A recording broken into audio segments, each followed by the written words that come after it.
இல்ல அதிமுக ஆட்சின்னு நீங்க சொல்றீங்க. எடப்பாடி தான் முதல்வர்ன்னு நீங்க சொல்றீங்க. அண்ணாமலை பிஜேபி ஆட்சிங்க நடக்க போறது 26ன்றாரு. என்னங்க அதுக்கு? அது ஒண்ணும் இல்ல. ஏதாவது பதில் சொல்லுங்க அதுக்கு. நானு அததானே கேக்குறாங்க. அண்ணாமலை அவர்களின் நேர்காணல பார்த்தேன். சரிங்களா? அவர் என்ன சொல்றாரு அந்த பேட்டியில, நான் பார்த்ததுல அவர் சொல்றது என்ன இல்ல சொல்றாருன்னா, நான் டீகோட் பண்ண சொல்லீங்க. நான் சொல்றத கேளுங்க. ஒரு நிமிஷம் கேளுங்க.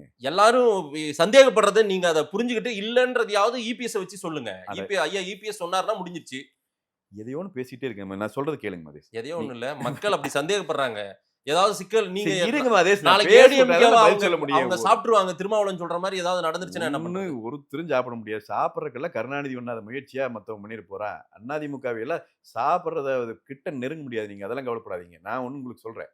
திரு அண்ணாமலை அவர்கள் பேசுறார். அண்ணாமலை அவர்களுக்கு பதில் சொல்ல வேண்டிய இடத்துல எல்லாம் போய் எங்கள் பொதுச் செயலாளர் எங்கள் பொதுச் செயலாளர் செய்தியாளர்கள் சந்தித்து பதில் சொல்லிவிட்டார். நான் அதையும் தெளிவா உங்களுக்கு சொல்லிட்டேன்.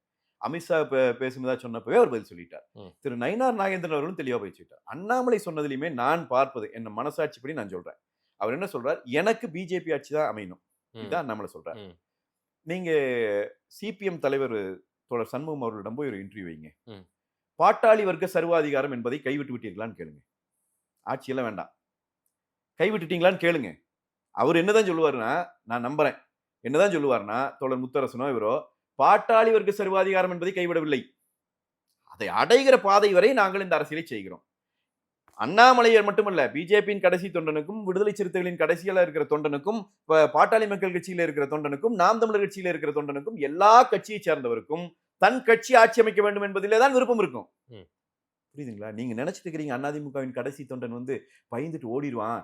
கட்சி விட்டு பையோ தோத்துட்டு இப்போ கட்சி தோத்துருச்சு என்ன பண்றது? இங்க நான் சொல்றேன், செத்து போய் மண்ணுக்குள்ள போனாலும் இவன் போக மாட்டான். நீங்க நினைச்சிட்டு இருக்கிறீங்களா விளையாட்டா உங்களுக்கு?